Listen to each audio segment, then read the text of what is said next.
Welcome back. This is Serpentstare. This is Gizmos and Gadgets. This is working properly.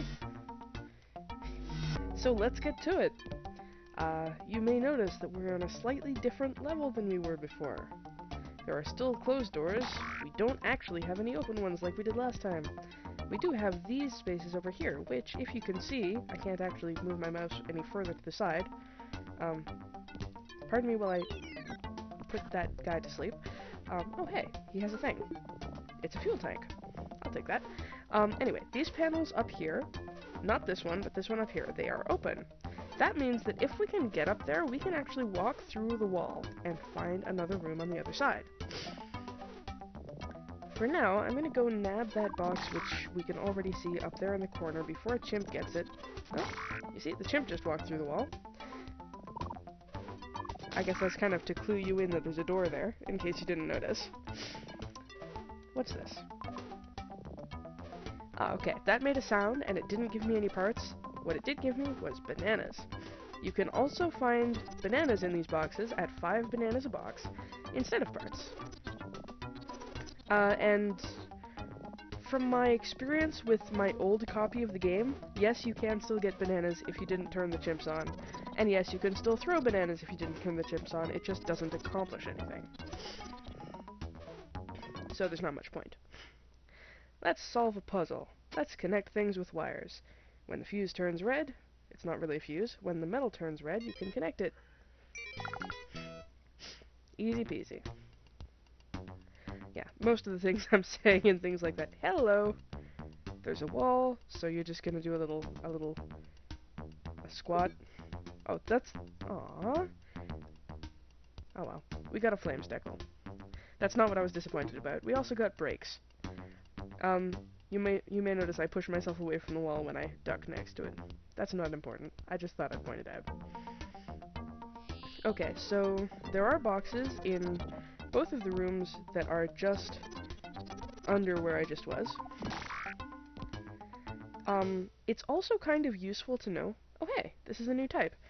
Different types of energy. Match the energy forms with the pictures that represent them. There are 3 matches. That number will eventually change. Sometimes more than one type of energy is represented by a picture.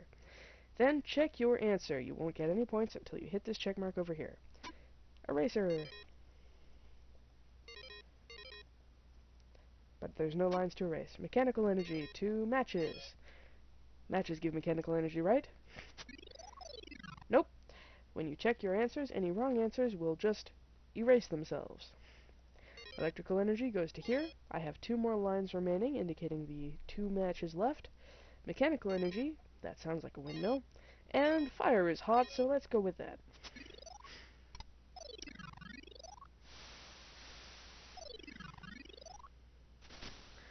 Each one of the energy types has its own little,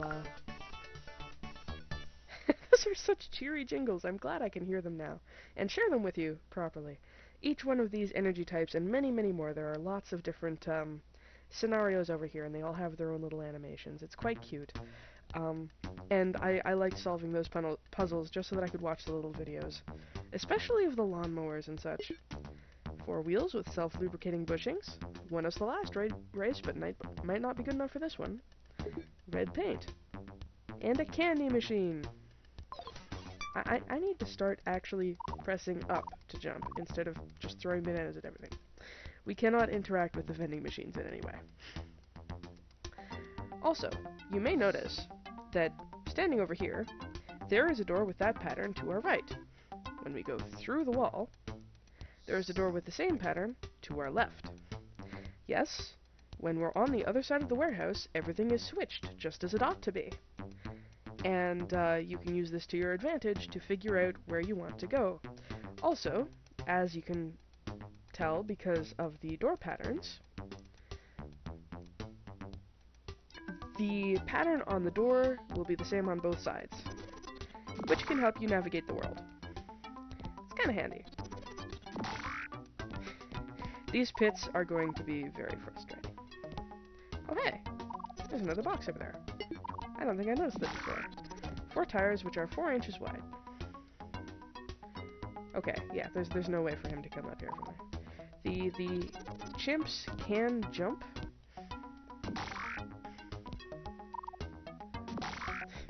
apparently better than I can. So they can kind of path themselves around wherever they want to go. And, you know, Lord have mercy if you're in their way, kinda. This is another energy types thing, so let's go with chemical energy to the ink, mechanical energy to the pulley, heat energy to the frying pan. I misclicked. There we go. Winch. Die.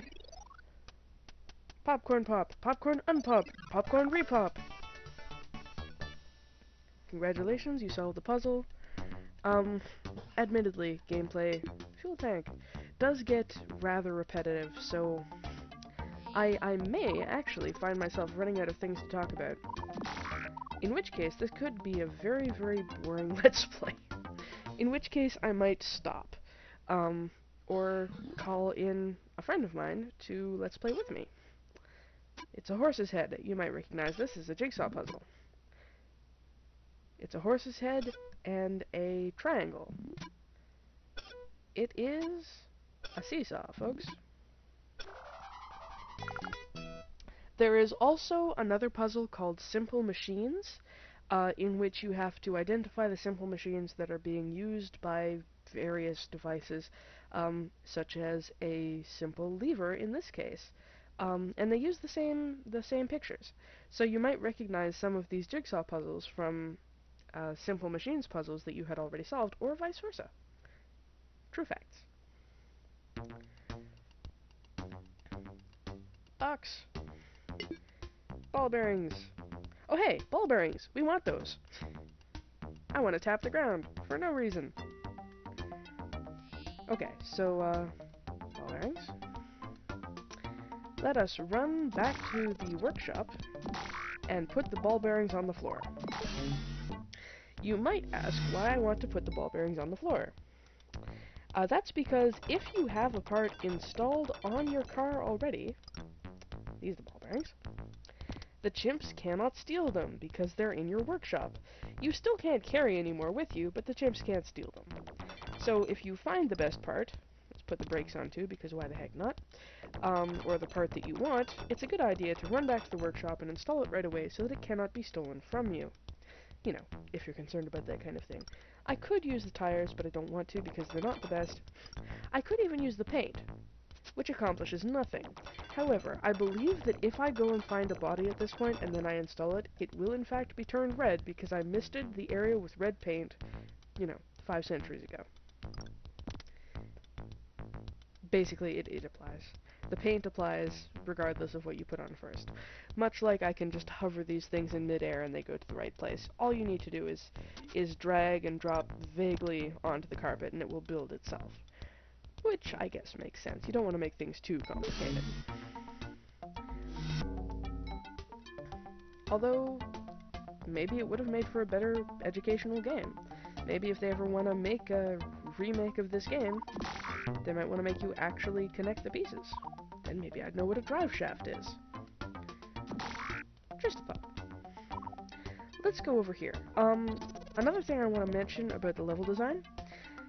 This side of the world, everything is smaller, as you can see. The ratio is actually 2 to 1. On the other side of the screen, we have 3 levels, vertically, and we also have half of the larger room in each of the screens that we can see on the other side.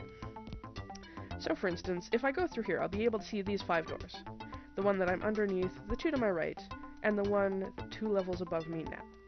Over here, we were able to see those 5 doors, and navigate accordingly.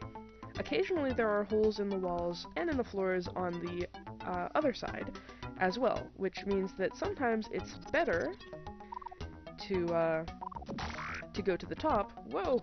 Flee the monkey! Flee the monkey!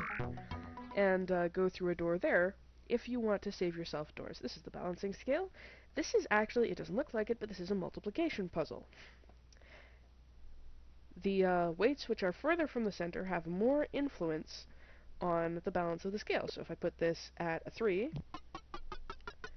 it will quickly overbalance